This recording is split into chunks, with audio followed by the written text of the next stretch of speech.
Alright, all you glorious gamers out there, welcome to the PlayersToo Podcast, the video game podcast for gamers like you, by gamers like you.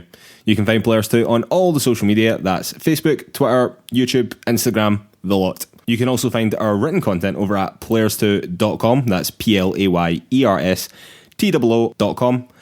And if you could take 5 seconds to give us 5 stars on iTunes, that would be absolutely superb. Hashtag 5 seconds, 5 stars. Going to make it a thing. Determined to make it a thing, Lewis. And I just want to say thank you to anyone who listened, downloaded, or has already given us 5 stars. We had an awesome launch, I think, last week. It's safe to say.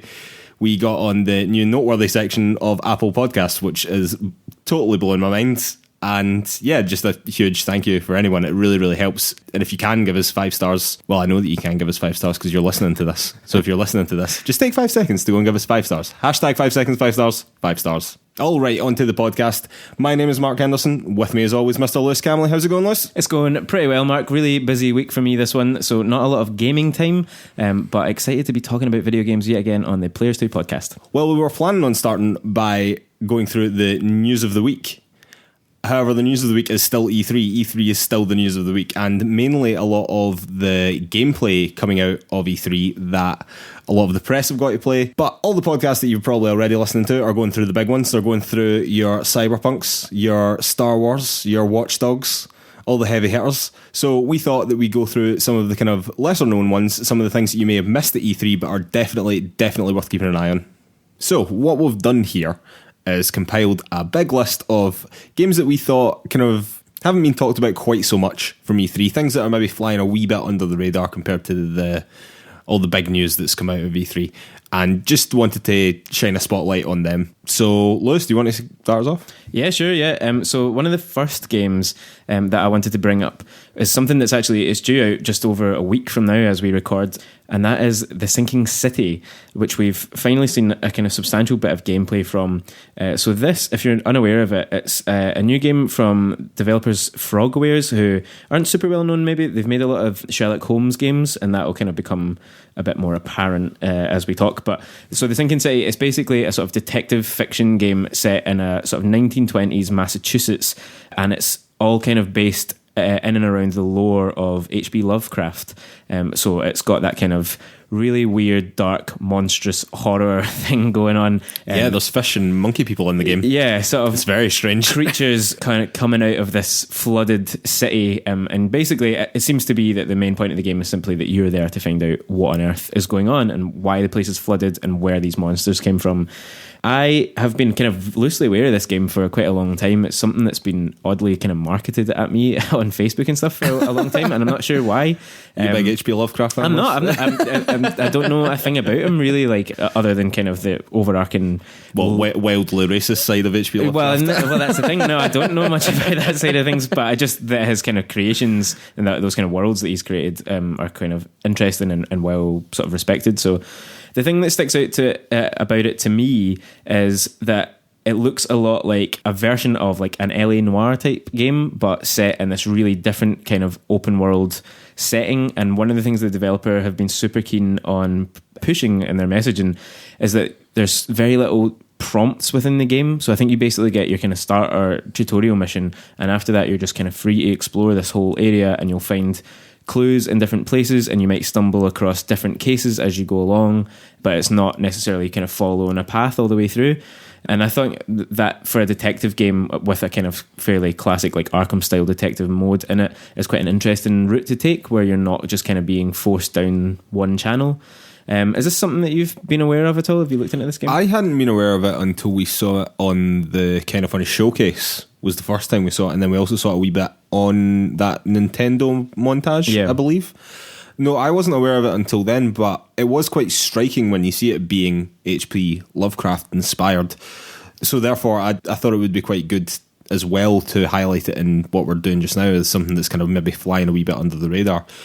Something that I read about it is that there's actually going to be a huge amount of content in the game. Apparently the critical path is going to be about 30 hours. Oh, wow. Which for a smaller indie game is a hell of a lot, I think, anyway. Yeah, and it's a kind of detective-y murder mystery type vibe going on. There are weapons in it, but I've also read that the bullets are incredibly scarce and are also used as currency, similarly to the new Metro game. Or I think all Metro games did that, but I know certainly the new one. I don't think gunplay is obviously going to be very important within the game, but it's just interesting that it has that sort of mechanic in it as well. What gameplay did you watch from it? I saw a whole section. It kind of jumped about between a few different sections, but one element where he's just beginning, your main character, who I think his name is Charles Reed, is just beginning to look into one of the cases, and you see one of the kind of key gameplay elements in this is something called, well, I assume it's called the insanity meter. They were talking about an insanity meter, and essentially it's that when you see some of the terrible monsters and things in the game, your character becomes kind of more and more delusional and more anxious. And so you're not sure if what you're seeing is actually real, if there really is a monster in front of you, or if it's just a hallucination. But what that also seems to unlock is his ability to kind of piece things together through time, so he can sort of see things that have happened in that space.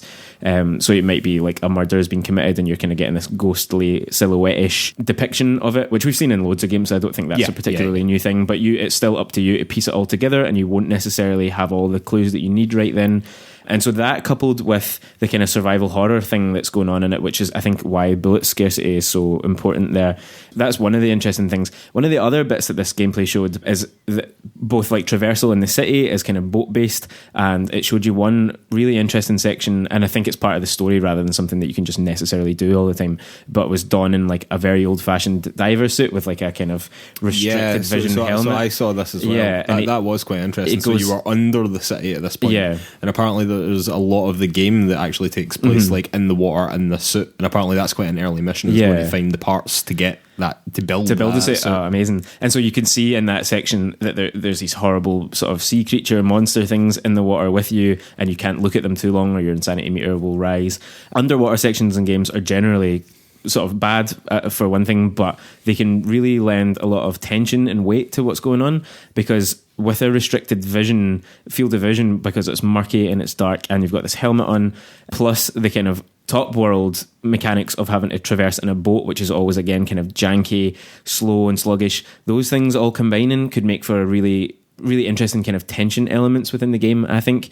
And so that was just one thing that I wasn't expecting to see at all. I kind of thought it was going to be a lot shorter than what you just described, and a bit more straightforwardly a kind of like Alien Noir style clone, but just with some kind of horror elements. But what we're seeing is something that's got a bit more adventure, a bit more discovery going on in it, and I think that's really interesting. Yeah, it is. I think that particularly in the one that I saw was from Game Informer, who actually didn't seem overly enamoured with the game, if I'm totally honest with you, when they were playing it. But in the systems within the menus, there was like one that was like your mind palace, and it was how you put together the actions that had just taken place. So you're investigating it, and then the game expects you to then put that together, not for it to put that together for you, but for you to put that together yourself, which I think's quite good and quite interesting. I never played Alien Noir, so I don't know how many things like that were also in it, but I just thought it was quite good. It's quite interesting. The gameplay itself, the actual moving around and things like that, it is an indie game. It does look a bit like an indie. To be completely honest with you, it doesn't look super polished, highly produced AAA.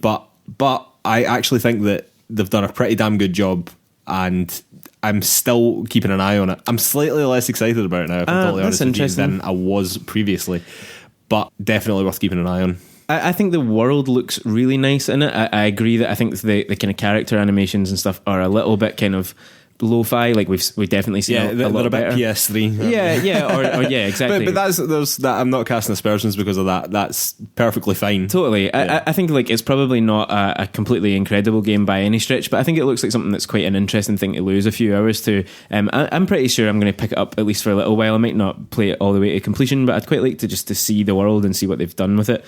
So yeah, that one's dropping June 27th on Xbox, PS4 and the Epic Store, and I think it's then later coming to the Nintendo Switch and Steam, although I don't think they've said anything about dates for that.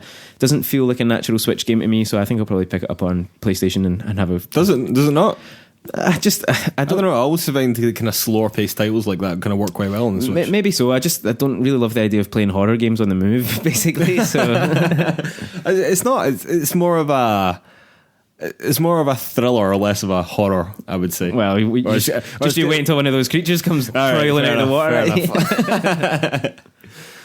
Okay, well, my first one that I wanted to talk about, which, as far as I'm aware, didn't appear on any major stage at E3 at all, but there was gameplay available to the press, is Hollow Knight Silksong.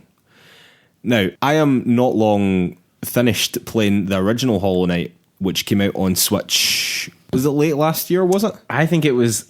I never picked it up until this year, but I think it was late last year when it came out on the Switch. Maybe it was early last year, actually. I actually thought its original release, maybe that was just on Steam, was in... Oh, the original release was ages ago. It was out on Steam for a long time, yeah. but it only came to Switch relatively recently, I will say, and I only picked it up even more recently still. And I spent, I think it was 95 hours on it, and I've completed it, as I mentioned on the previous podcast, and as I will continue to mention because it's one of my proudest moments in gaming, completed it to, I think it was 108 or 109%, which I'm very proud of. That's a pause for applause there. You're going to insert that afterwards. I'm going to insert my own applause. No, this is from Team Cherry, who are actually an Australian team. And this story follows Hornet from the first game, if anyone's played the first game, who is a lot faster moving and a lot more dynamic than the Knight was in the previous game, who was actually he was like a very small character and couldn't really jump very high and was swinging about his big nail, whereas Hornet was bigger and could jump further and was more able to transverse the spaces. And something that I noticed in the gameplay was that when she jumped up to ledges, like she had like a ledge grab and could pull herself up, whereas the other Knight didn't have that. Then they were showing her abilities where it looked as if she was, instead of just doing a directly downwards attack as the Knight would have done in the original, she seemed to have a kind of directional air attack as well. She seems to have tools as well, rather than the charm system that was in the original Hollow Knight, which is quite interesting as well because it allows her to have a projectile which is sort of reloadable. It looks like the art style of the game is stunning. It is absolutely beautiful. It kind of looks a bit less, I don't know, the level that we've seen looked a bit more industrial almost. Yeah, some of it, yeah. And yeah, I just thought, God, it just looks great, and I'm so keen to just play more of that game. Did you watch this as well? I did, yeah. And your last point there about wanting to play more of this game I was kind of my biggest takeaway from it. It looked and felt to me exactly like just more Hollow Knight, except... Did you think? Just with subtle twists. So I should say I've played a bit of Hollow Knight, but obviously nowhere near as much as you, and really enjoy it and totally love the art style. Absolutely. It's one of the most gorgeous now franchises I think that is in gaming right now. Oh, it's beautiful, yeah. And the stuff that we did see before even that industrial section, you have this kind of mossy level right at the beginning of the game. Yeah, so that's it. So the story seems to be that Hornet is somehow being captured and taken to this new kingdom for reasons that we are unaware. And sorry, is this a sequel or a prequel? This is a sequel. Right. This is a sequel. So the previous game has happened, Cool. and then somehow she is being captured. Yep. It's unclear about if there's been any length of time between the two games, but it is a sequel, and she's been captured. She's been taken to this new world, and it seems to have a lot to do. So Silksong. So she uses silk instead of soul, like what the Knight used. Yeah. And a lot of the enemies seem to have kind of like bells and things on them, so it seems as if music's like quite important with it, even within the narrative of the song, although the soundtrack is also awesome as well, particularly from the last game. Yeah. Another interesting point is that Hornet is no longer a silent protagonist either. She speaks and has a personality and is more of a character, whereas the Knight was silent and therefore let you... Yeah, he was our personality cipher in that world, yeah. essentially. I mean, you touched on a few things there that take me back to the point I was going to make, which is just that things like replacing soul with silk, or having similar moves but with a new ledge grab or whatever, it just feels, I'm not really saying this as a criticism, it just feels like more and slightly tweaked Hollow Knight, which, I mean, that's what the game originally was, right? It was supposed to just be It DLC. was supposed to be more DLC for the original game that quickly spun out of control and became a new game in itself. Which, I mean, fair enough, because I would have been happy with the DLC. more DLC, absolutely, 100%.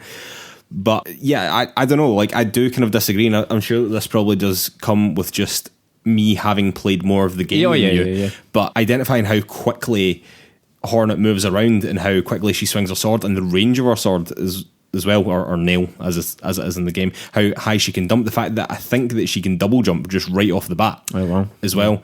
And our kind of air dashes and things like that, it all just looks quicker, and she can heal as well. Another thing that I noticed as well, she can heal so much quicker than the Knight could as well, which is going to be interesting to see how that plays into the levels, because I wonder then if the bosses have to be quicker in themselves. Yeah. It should be noted in the gameplay that we did see a boss fight, and it was kind of similar. It was fighting a character who was quite quick and quite fast across the screen, although it was obviously an early boss. It was, well, relatively simple, we'll say, by Hollow Knight standards. But yeah, I honestly thought it looked fabulous. I really did. I'm so excited for it. It's honestly one of my highlights of E3 now that I've watched that gameplay. Yeah. I'm so excited about it. I mean, don't get me wrong, I'm not putting the game down at all. Like, more Hollow Knight seems exactly like what everyone who's loved Hollow Knight wants, and I totally take the point that it looks very much like a faster version of that game.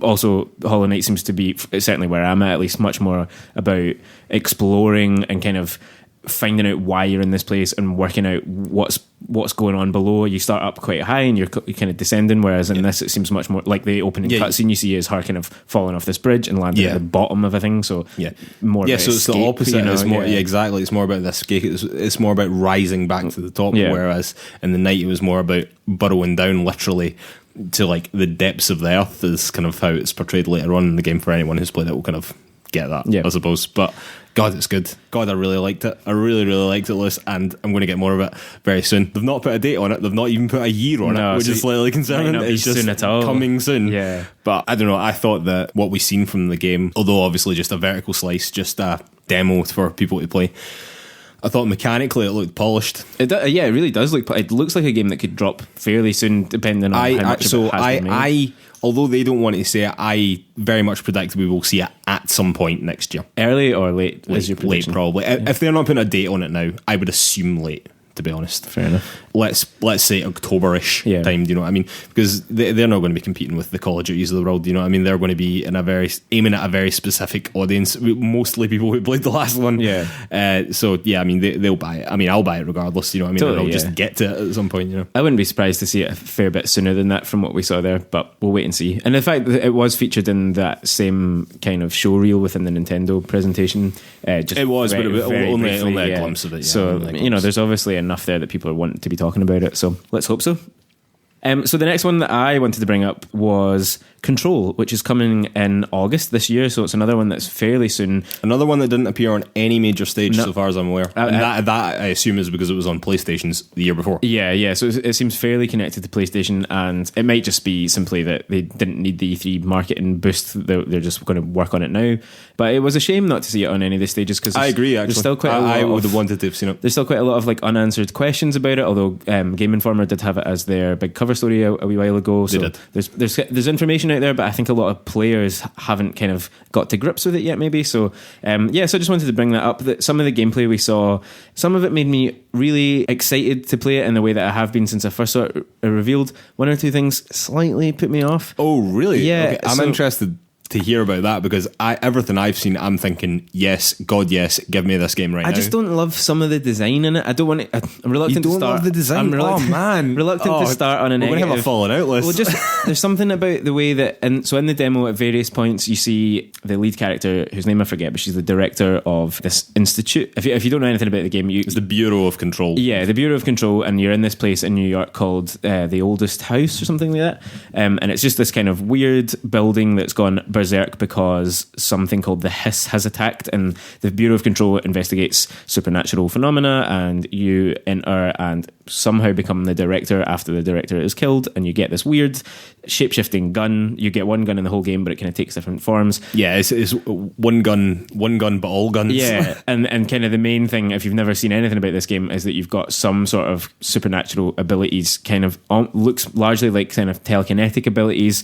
When we first saw it, it reminded us of an old PS2 game called Second Sight, which we loved at the time, and we replayed it basically on the back of that Control reveal. So yeah, Jesse, that's right. So there was sections in it. I want to get on to all the positives because I am really excited about this. I can't wait to play it. But just the elements of some of the enemy design and just some of the level layouts and stuff, where she would run into these big spaces and all these kind of glowing red monsters suddenly were running at her, and it just felt at times way more like some of the games that we might talk about later, where suddenly the screen was just filling up with kind of noise and colour, and I was a bit like, I was sort of expecting a bit more kind of maybe like tactical play or a bit. That's interesting, because I think that the gameplay that I saw wasn't really like that. It was a lot more kind of shooting from distance. It wasn't very close up. It wasn't.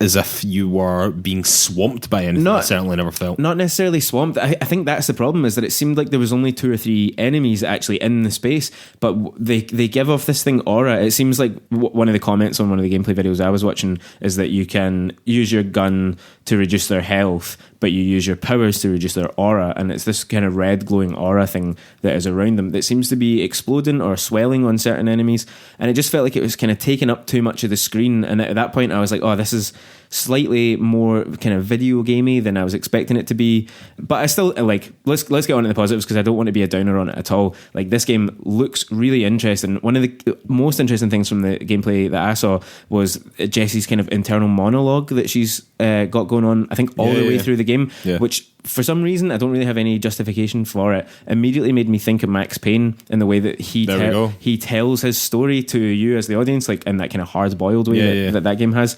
And Remedy Games, it is the same company, right? Yeah. Max Payne back in the day. So there's just kind of echoes of the performance there, maybe, and it just, at the same time, it looks like a third-person action shooter that we used to have in yesteryear, and I think we're kind of ready for again. So there's no regenerative health. It's all health and ammo pickups, and you kind of find these locations that you need to turn into fast travel points. And just like, rather than having these kind of big bombastic action games these days where it's things like Wolfenstein where you're just running about mad the whole time, this looks like it's got a bit more edge to it. What's your take? We've been talking about this game off air now for months. So yeah, no, absolutely. I think it looks really good. I think it's a bit of a dark horse really this year for kind of game of the year contenders, honestly. Wow, yeah. I mean, do I really think that it's going to beat out things like Death Stranding, which is obviously coming later this year? I mean, that is very unlikely. I would say Death Stranding obviously looks phenomenal. If no one has seen the trailer for that, you should definitely go and watch it, because it is something else. But no, I do think it looks like a very, very good game, and I'm very excited to play it. I really like the way that it looks, actually. I like the way that the lighting looks in it, specifically. It just looks beautiful. I know that the ray tracing, again, which is a kind of big buzzword in gaming just now, particularly PC gaming, it was a huge influence in how they lit the game, which I thought was quite interesting. And I just think that everything about it looks nice. It almost looks, it's so surreal looking as well. It almost looks a bit David Lynch in a lot of ways, I think. But yeah, and I was also reading as well that apparently it's one of these games that are kind of Metroidvania inspired level design, where you will return to certain parts of the game maybe several times and finding new areas that you can go to and allowing you to kind of continue to explore. So yeah, I'm very excited. It's coming out on August the 27th, and yeah, I'm definitely looking forward to it. I think that when it was shown last year, it definitely raised my eyebrows, definitely. And again, it was, as we're talking about it this year in a section where it was flying a bit under the radar, I actually kind of feel a bit as if it's still flying under the radar. Yeah. And I think that when it comes out, it really could go, like, it could really explode. It could really be something quite special. Okay, my next one is, talking about games from yesteryear, Oddworld Soulstorm, which is the new Oddworld game. And me and Lewis, back in the day when we were wee kids, but little uns, we used to play Oddworld Abe's Odyssey all the time. Like, we used to play that. I remember that being one of my first PlayStation experiences. Yeah, absolutely, yeah. And I remember distinctly playing it in your house. But this one looks as if it's just Abe's Odyssey for the 21st century. The gameplay, I think, looks absolutely spectacular. The graphics are kind of 2.5D, but then they were describing it as 2.9D, which is a bit wank, but we'll move past that. Because apparently the things that you can see in the background in your 2.5D are actually locations that you can go to. So the map is 3-dimensional. You're just moving around it in a constant 2-dimensional plane. Right, okay, if that makes sense. Yeah. Which is quite interesting. So the things that you can see in the background that you can go on YouTube. In fact, we'll have links in the show notes at PlayersToo.com, so you can head over there and you'll find all the links to the gameplay that we watched. There's trains in the background that eventually are used as part of a puzzle where you have to dodge these trains going past and things like that, but they're just in the background in an earlier point in the level. And again, you can see all the, what are they called? Medokins, that's it. All the Medokins like moving around in the background, and eventually those are ones that you're going to have to go and save and things like that. It looks great. I don't know how many people played Oddworld back in the day. I thought it was quite popular. It definitely was, and because it's spun off into a bigger franchise after that, but then kind of collapsed after the launch of the Xbox, the original Xbox. Well, I was also reading about just doing a wee bit of research on this game, just because I think it looks absolutely fantastic. And they remade Abe's Odyssey not that long ago in this 2.5D art style, and it's a very similar one that they're now using, but more complex in the new game, but much more complex. But they voluntarily closed the studio at one point because they basically refused to be bought. They wanted to continue to be an independent studio, and they believed in the IP. And eventually, when the things like Steam and things like that came along, when you could self-publish, that's when they started generating a wee bit of money. Then they started putting all the old Oddworld games onto Steam, and then they generated a wee bit of money that way. And then they ended up dabbling in a few other things, and they made a wee bit more money. Then eventually they were able to remake Abe's Odyssey, the original one. Yeah. And then that has been so successful that has then funded their new game. It's actually a really great story of the studio. It's a fantastic story. I think that the new game looks fantastic. They've introduced a crafting system into it, which looks absolutely wild and seems to give wee blue Abe a flamethrower at certain points, which was a bit mad. Your face is telling me you don't necessarily approve of this. As Mark said, like both the original Oddworld games, Odyssey and Exodus, were just like two of my absolute all-time favourite classic games. Love them. And when they remade Odyssey as Oddworld New and Tasty a couple of years ago, and if you don't know what we're talking about right now, go and find yourself a copy of Oddworld New and Tasty and play it, because it's one of the most staggering kind of platform puzzlers you'll play. It's got so much heart. The narrative is phenomenal. It's kind of this like Soylent Green trying to save your pals from being turned into casualties. It's a slave. Essentially. It's a slave breaking free of his chains. And most importantly, trying to rescue other people. And so this game, Soulstorm, is sort of like in some ways, like FF7 Remake is a retelling of the original FF7 story, from what we can tell. This is sort of a retelling of Oddworld Abe's Exodus, which was all about Abe's kind of people being turned into a drink that they were then being sold. And so that's what Soulstorm is in this game. But this is so much bigger and broader and deeper than that. And that's reflected also in the gameplay mechanics. And I was stunned watching the footage because there was a lot happening on the screen. Yeah, there is a lot. It looks so similar and so different to Oddworld at the same time, because that 2.5D or 2.9D thing or whatever, the way that you move through the planes feels so similar to the old games. And Oddworld always had that thing of there would be stuff happening in the background, and later you wouldn't end up there necessarily, but you would end up in bits that looked like it, or there would be certain sections where you'd move forward and backward in the screen. But in this footage, I mean, there's the whole new crafting system, this collection system. It looks way more kind of point and click. Like there's just a lot of things to interact with on the screen. You know, bits of what presumably are the economy within the game and crafting items and stuff. It's hard to imagine it as an Oddworld game, but it's going to be so fascinating to see how it develops, because none of it is bad necessarily. It's just quite... No, it's quite different. As someone who's so used to the old ones, you're looking at it going, God, I feel like I'm going to have to learn this video game all over again.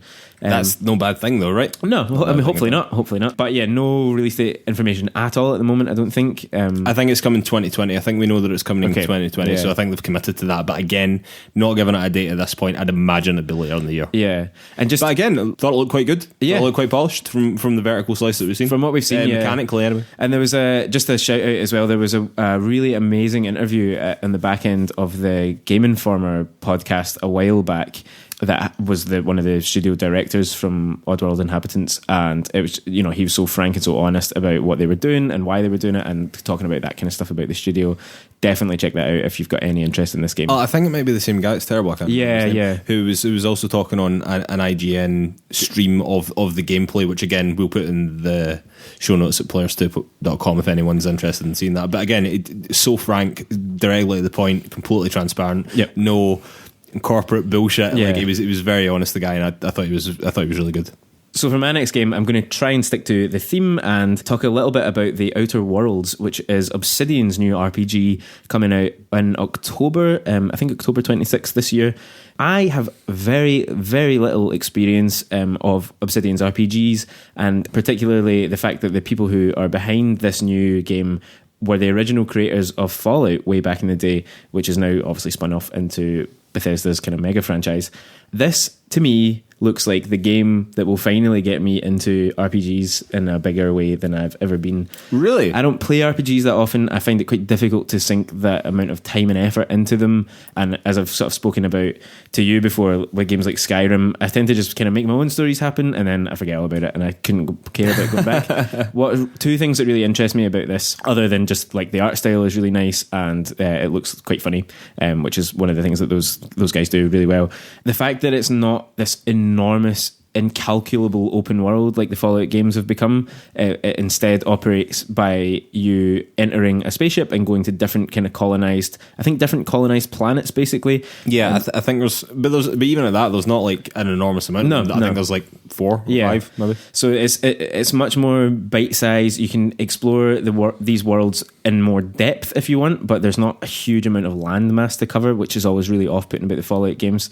And beyond that, I just really like the setting so much more because the latter day Fallout games, and we should mention that Obsidian made Fallout New Vegas, yep. Which is one of the more respected ones of the latter. One of the more respected ones, as opposed to Fallout 76. Is that weird? Well, and see, be honest with you, the Fallout 3 and New Vegas were just superb. I think excellent. I played them both. Yeah.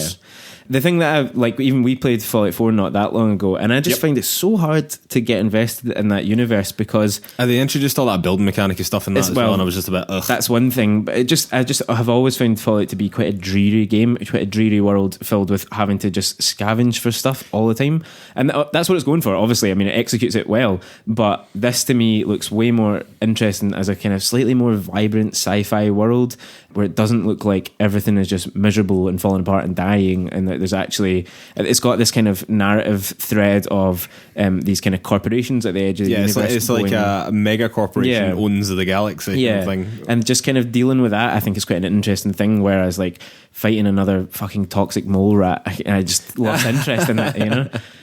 No, I completely understand you with that Fallout stuff. At the time, all that was very new and very innovative, but at the same time now we're just kind of getting it again and again and again and again and again, and it's still janky as all fuck. Exactly. And I think Fallout 76, although there was many other problems with it, I think the world just went, nah, I've had enough of this now.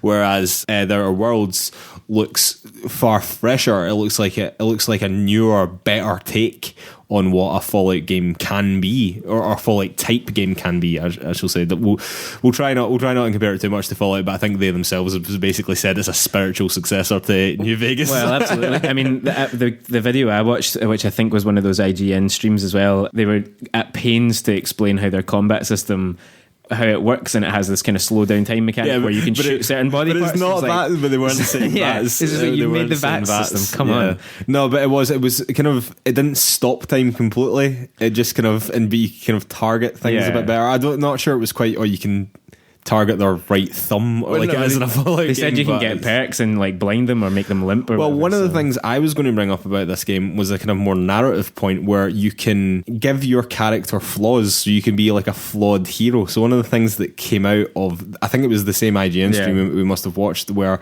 the devs were saying, well, if you're being shot over and over again or being killed by robots, then you can get a robot flaw that you're just weak against robots, but that allows you to have another perk, but it also means that for the entirety of the rest of the game, anytime that you come up against a robot, you're going to be crap against it. And I just like that idea of this totally flawed hero. Yep. And I also like that they've also come out and said that you can kill every single person in the game, including anyone that gives you missions, except for one person, because they needed someone for you to talk to finish the game. It's just you and them at the end of the universe. You can just do no tasks. You can do no challenges. You can do no story missions. You can do nothing in this game. You can just go up and shoot everyone in the face, and then that'll be it. Which will be really interesting. Like if you kill off an important story character, then how does that work going forward?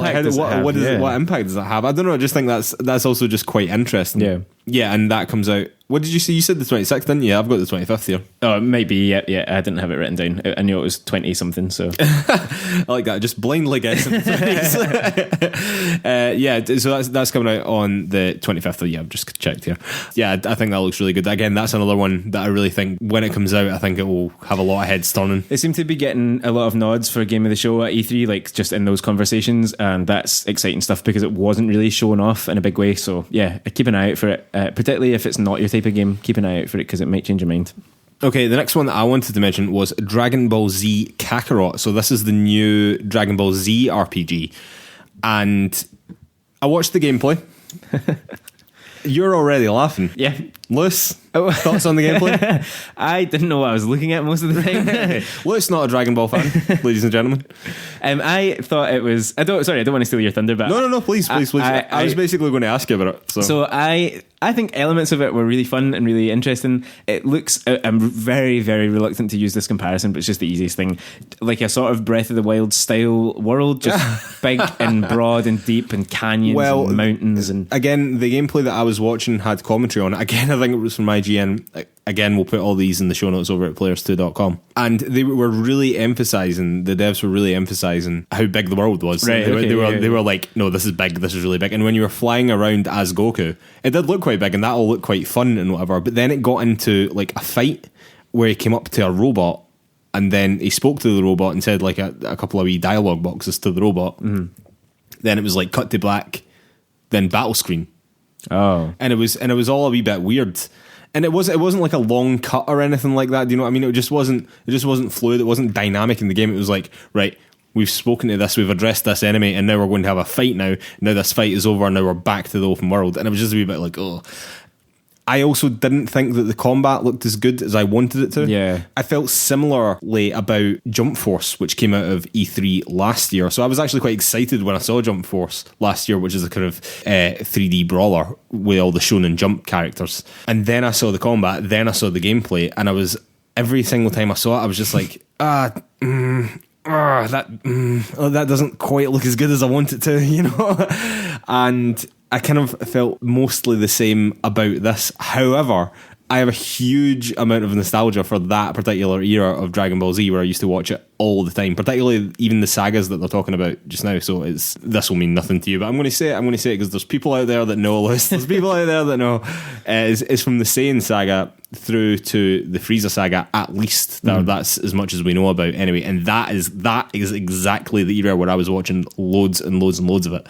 So I do have a huge amount of nostalgia for what I'm seeing on the screen, which is the total opposite for you, obviously. Yeah. But I don't know. It's yet to blow me away with anything so far, I've got to say. I'm not surprised, given that we've barely ever seen like a really decent Dragon Ball game, and I'm not sure that this is necessarily the one. I did watching it, I thought it looks quite fun. The flying mechanics and stuff looked alright. Flying around and traversing looked good, looked fine. And actually some of the combat stuff, I think we watched different videos on this one. I just basically watched a guy playing the demo, so there wasn't a lot of actual commentary over it. Okay. So the bit I saw was him and a sort of a green guy fighting. That would be Piccolo. Fighting this dude whose name was something like Raditz. Raditz is the first boss, yeah. Okay, did you see this? Yeah. Okay, so like that. Well, I saw a version of that. I've never seen it. Not the same one, but I thought that fight looked okay. Like, I totally know what you're saying in terms of it's very much set in an arena at that point, so it's obviously you can't just wander away from it. So there was a whole thing about it as well, that apparently there was going to be big destructible environments because it wouldn't be Dragon Ball Z unless you could kick a man through a mountain. Yeah. Which I quite like all that. Yeah, I like that stuff. But I never saw any of that in the demo, you know? I never saw any of that, but apparently that is in the game. So there was nice stuff of like someone getting like kicked along the ground and it all kind of like, you know, disheveling. Yeah, and a lot of the moves, similarly to Jump Force, like anytime you done like a special move, it would like almost have a cutscene. Yeah. It would like stop the gameplay and then it would show you a wee animation of them like powering up in Dragon Ball Z fashion and then firing a big energy ball at them. And it's kind of like that sort of breaks the combat all the time, doesn't it, you know?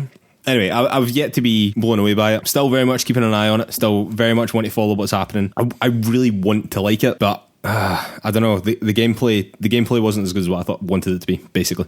fair enough. Well, if it's got anything like the chops that Dragon Ball Fighter Z had, then it might well be worth keeping an eye out for. I don't think it does. No, I worry about it. So the next game that I was going to bring up is Dying Light 2, which isn't due until sort of spring 2020. Yes, I'm kind of glad you brought this up. I kind of wanted to talk about it. Yeah, so this is one, it came up in two different shows at E3. It came up in Microsoft's show and looked appalling.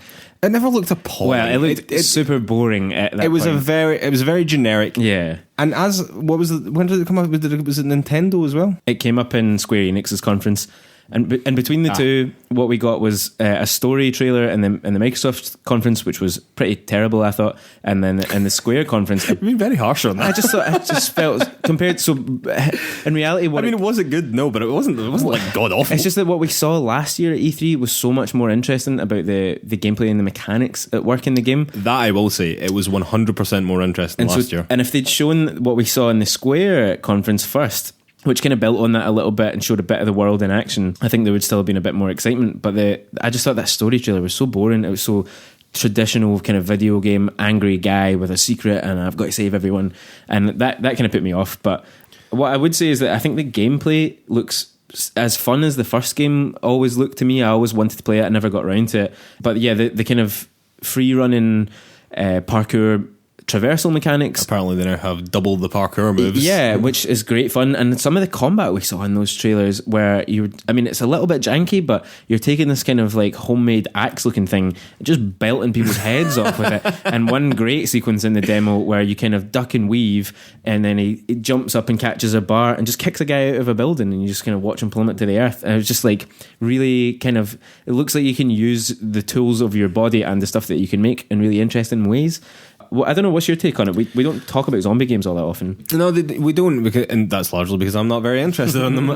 But this particular one is the traversal that I think makes it far more interesting, the parkour style. But another thing that makes it far more interesting is the systems that are in this game now, and your ability to make choices and how those choices really, really impact the story. And in fact, I'm sure it was on a podcast actually. I'm sure I heard on another podcast that you can miss up to 50% of this game. Mm-hmm. So that if on a random playthrough you might just be missing half of the game depending on how you play it, which is crazy that you've developed all this game not to show half of it to someone, but at the same time, like, I kind of love that. I kind of love that decision that you've chosen to give true freedom of choice. I mean, obviously if we say freedom of choice in exclamation marks because it has to be within the limits of the game, obviously, but the fact that you can get such different outcomes, and the fact that me and you could go and play Dying Light 2 and have two radically different playthroughs. It would be interesting to see how both games end and if they both end the same way. Yeah.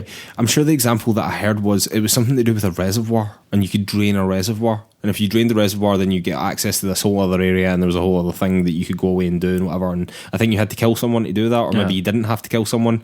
But if you did the opposite and you didn't drain this reservoir and the reservoir was just there, then that just doesn't happen. Like, that's the end of it. That's the end of it in your playthrough. I think they were clear, the devs that were being interviewed as this gameplay was happening made it clear that at these critical decision points it will be made clear to you, look, this is a big deal. Like, whether or not you choose to do this is going to make quite a big difference, which I also think is good. But it's that side of it that interests me far more than, like, the combat. I think they were saying the combat's supposed to be a bit more tactical, but in reality it just looked like waving. It looked manic. Yeah, it looked manic. Yeah. It looked like waving a homemade axe about and chopping off people's heads, which, I mean, is cool. It's a zombie game. It's fantastical, and I think it kind of should be a bit in that vein. But it really was the kind of system side of it that was far more interesting to me, I've got to say. Yeah. Well, one other thing that's particularly interesting is that they did say that the whole story would be available to play in co-op from the beginning. So, that's cool. I don't think they've made a big deal of yet, but that is really cool. And that is really cool. They should make a big deal. And one thing that they also haven't really shown off yet is the nighttime, which is actually what the big part, the kind of major feature of Dying Light 1 was the dynamic world, the way it changed between daylight and nighttime, because that's when the zombies came out and that's when you kind of be attacked by hordes in a much more frantic way. And they haven't shown, as far as I can tell, they haven't shown any of the night stuff yet. I did hear someone talk about that, and that it's important that you still go out at night. Yeah. Because all the zombies that would otherwise be out at night are in the buildings during the day. So you can't really explore the buildings during the day. So you have to go out at night to explore the buildings. which is quite an interesting. It's quite an interesting decision that they've made there, and I do quite like. I like a lot of this stuff. I just don't particularly like the fact that it's framed around a zombie game, particularly a zombie kind of survival-y type game that I'm just really not that interested in. You know what I mean? If this were literally honestly, see if you'd taken the zombies out and put robots in, I would be like 1,000% more interested in this. All right, just one other final piece of news is about The Last of Us Part 2 and the fact that it seems to have leaked in a very strange way where it seems as if it's coming out in February. Well, that seems to be what we're hearing, yeah. There's been kind of chatter over the last few days, actually backed up by a report that Jason Schreier at Kotaku put out a while ago, in which he had suggested that Death Stranding was coming in November, and that was obviously correct. But yeah, basically the voice actress for Ellie's character, Ashley Johnson, was she on a podcast? Is that what was going on? She was being interviewed on a YouTube channel for Critical Role, who I've actually heard before, by her husband. Actually was doing the interview, who works or is part of Critical Role, and was interviewing her about, I think, various things, but in this particular instance about her work on Last of Us Part 2, and he said to her, when's it coming out? And then she went just kind of very much made that noise, and very much as if she was about to say February before he cut her off, realizing that she shouldn't be saying that. It kind of makes me wonder why they didn't edit that out of the video. Well, I mean, I suppose it could be a swerve, right? I mean, obviously PlayStation and Naughty Dog haven't said a word about this yet. No, no. Naughty Dog. Did you see it? I haven't watched that clip. No, have you not? No. It is quite telling. She says, "I think it comes out in." It could be April, of course. It could be, but yeah, I think it. I think it looks as if it's going to be fair. And it makes sense as well. It's kind of out of the way of the other big players as well. I think that Cyberpunk and Final Fantasy VII Remake are both in March, aren't they? Cyberpunk's April. Cyberpunk's April. No, you're right enough. But that's not, I mean, it's not that far. It's not that far away, but it's not too close as well, you know? It's quite a stacked part of the year, Jen. I mean, I think a lot of E3 that's games. It used to be the early part of the year was barren, but these days it seems to be quite a popular place. I don't know, that there's so many good games out, is that everyone's jostling for position within the year, you know? And I think that them coming out in February, then Final Fantasy VII Remake in March, assuming that it doesn't get pushed, and it's Square Enix, so it probably will. And then in April, you've got Cyberpunk. That's a damn good start to the year, isn't it? It definitely is, but I mean, it'll bury a lot of other games that have announced to come out for that time. So it would be a shame to sort of lose some of those in the mix. But I mean, who doesn't want to play Last of Us Part 2? Yeah, well, I guess we just wait and see if they'll come and confirm that soon. It does seem. What are we now from Death Stranding? We're about 4 or 5 months out from Death Stranding. I think that up until maybe a few months before Death Stranding comes out, which is in November at some point. I want to say the 15th, but I don't really know that for certain. The focus will be on Death Stranding. PlayStation's focus will be on Death Stranding, and it will be about promoting Death Stranding, and they don't want to muddy the waters with a Last of Us Part 2 release date. So I think we'll maybe get another state of play maybe at the end of the summer, when Death Stranding will be ready to go, basically, and everyone will be hyped. Then we might get another state of play saying Last of Us Part 2 coming out February, whatever. That seems like a fairly reasonable analysis of it all. We still need to hear when Ghost of Tsushima is coming as well, and it makes you wonder, how does all of this play into next gen PS5 release dates? We all kind of thought The Last of Us Part 2 would be their big cross-generational title, but maybe they just want to bank on those sales before they do anything else. So. Yeah. Just one other shout out before we wrap things up here is that Bloodstained Ritual of the Night came out during the week there. This is the spiritual successor to Castlevania Symphony of the Night, which was a huge, huge game at the time and has a colossal following everywhere, not just here. No, it was an absolutely enormous game at the time, and this game was kickstarted by Koji. Oh, here we go. Igarashi, who was the original guy who worked on Symphony of the Night, and I think has been heavily involved in the Castlevania series, has decided to make this game, and it was kickstarted. It was a long time in development because it was kickstarted, but here it is, and it seems to be doing okay. Metacritic seems to have it at kind of just about an 8 on Switch, I think that was when I looked it up. Yeah. It seems good. It's obviously catering to a very specific audience, but if you're someone who was really into Symphony of the Night back in the day, maybe something to look into. I actually think it looks quite good. It's very much in that vein, that Metroidvania vein. Yeah, and just having that connection to that series' history, kind of like as we were saying about There Are Worlds earlier, just having these people who kind of really started these movements in gaming and kind of created these new styles and stuff. Yeah, it seems like a cool thing to have coming back in 2019, and yeah, go and check it out. All right, and I think that'll do us for this week. Thank you again for joining us. Anyone who has listened or subscribed or followed us on social media is an absolute legend. I truly cannot believe how well the launch went last week. Being on New and Noteworthy and Apple iTunes was incredible. We were actually higher on the charts than some podcasts I actually listened to, which was a bit mad as well, seeing names that I know beneath us on the charts, and we were just two numpties from Glasgow. I don't know quite how we've managed it, but I mean, that's all down to you listeners out there, so thank you very much.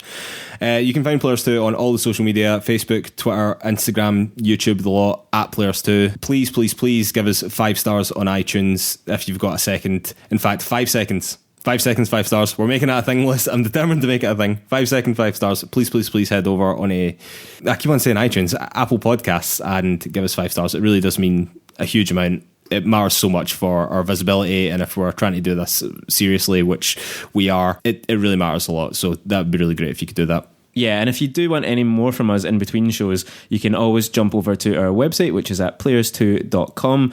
We are posting articles up there kind of periodically. We'll be writing up bits of the show. As Mark said earlier, you can get our show notes over there. At the moment, we have just published our kind of picks from E3, so it includes some of the stuff we've talked about today, some of the stuff we've talked about in the previous weeks, and a lot of other things, because there's so much to cover from E3. That was more the kind of heavy hitters, that one, wasn't it? But yeah, you can head over there, and as Lou said, we'll put all the links to all the gameplay videos we watched. And please remember to give us 5 stars over on Apple Podcasts. It really does make a huge difference. I keep on saying iTunes, but Apple Podcasts. 5 seconds, 5 stars. Remember it. All right, guys. See you later. Thank you.